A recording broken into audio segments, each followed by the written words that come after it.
Bali 10 yung inanak nitong ating alaga na si Siomay, mga brothers. So 12 PM hanggang 2 AM tapos yung panganak nitong ating alaga. Sabi ko sa inyo, talagang itong gabi na to ay manganganak itong ating alaga. At ang ganda nito, mga brothers, yun nga yung karakter itong ating alaga ni Siomay. Talagang mabait siya magpadeli dun sa mga alaga, sa mga anak niya. Halos isang oras, 2 oras pa lang itong mga piglets natin, pero maliligsa sila. So maganda yung mga piglets natin ngayon. Ay malakas yung kanilang katawan.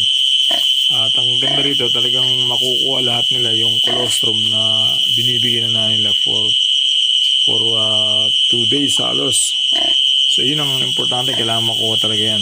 So pagkatapos ng mga anak ng ating mga inahin, ilagay kagad natin yung ating mga piglets para makadede kagad ng colostrum, kasi importante yun para sa katawan ng ating mga piglets, para malakas yung kanilang resistensya, immune system nila, at malayo sila sa lahat ng karamdaman, sa lahat ng sakit. So ayun mga brothers, yung update natin, meron tayong 10 piglets ulit na ibinigay nitong ating alaga na si Siomay.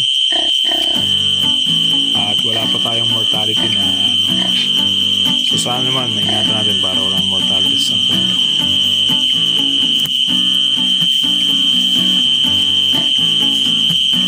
So ganoon, kailangan itong ating alaga, huwag muna natin siyang pakainin within 24 hours. Tapos painimin natin siya ng maraming tubig kahit na pag bumangon na siya mamaya, para mapalitan natin walang liquid sa kanyang katawan.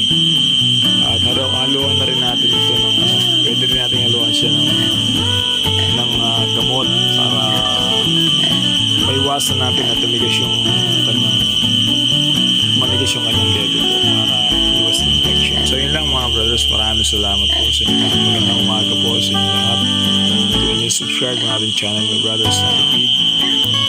Patuloy tayo mga pag-uusap at maraming pa tayo mapag-uusapan patungkol sa pag-alaga po ng mga hayop, especially po sa ating po mga alaga.